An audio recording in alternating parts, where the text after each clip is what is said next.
भावभीने सम्मान और श्रद्धार्पण अध्याय 20 के बारे में हम आपको बता रहे हैं। नानक चंद्र रत्तू जी की जुबानी, डॉक्टर अंबेडकर के अंतिम कुछ वर्ष उन्होंने लिखी हुई है।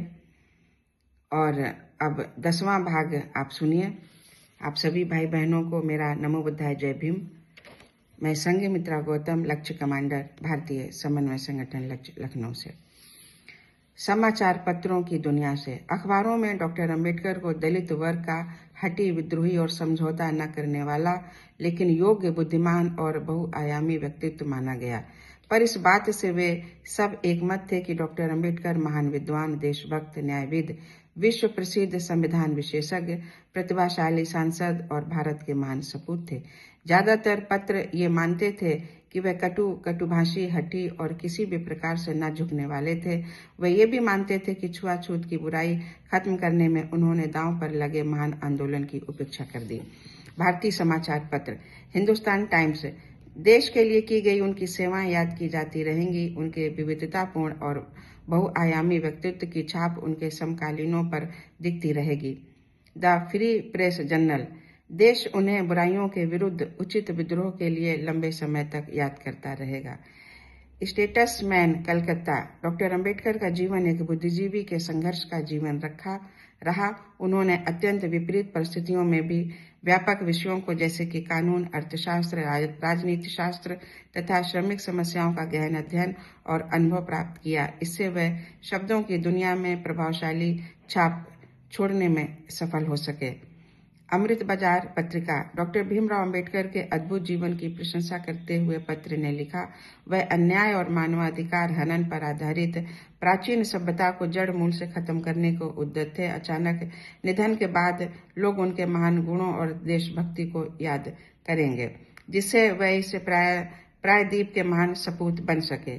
The evening news of India पत्र ने 7 दिसंबर 1956 को अपने अंक में लिखा, उनकी मृत्यु से पूरे देश को आघात लगा है, पर मुंबई का ये व्यक्तिगत आघात है।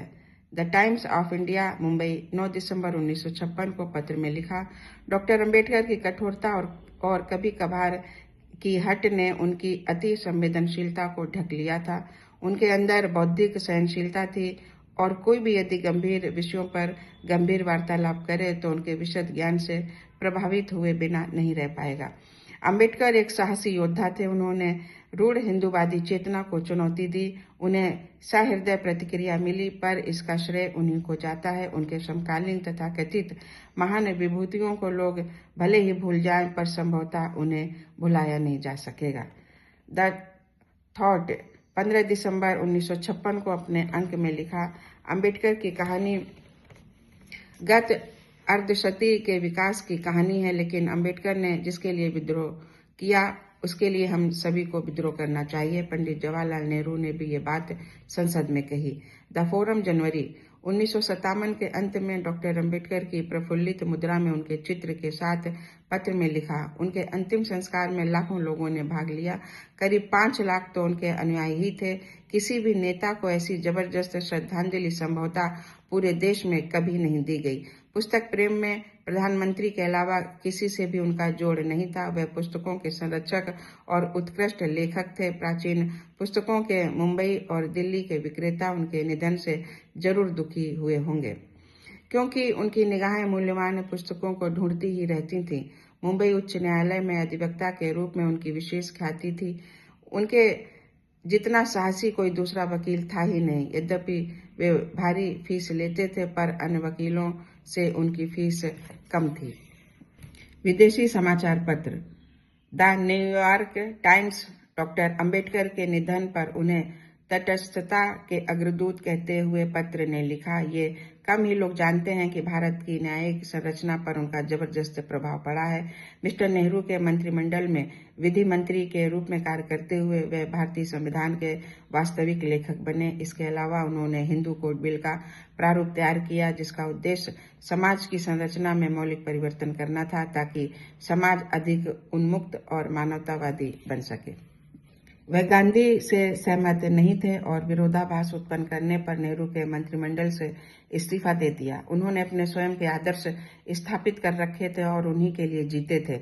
अपने प्रयासों के परिणाम को देखने के लिए वह जीवित नहीं रहे, लेकिन उनका प्रबल प्रभाव भविष्य में पड़ता रहेगा।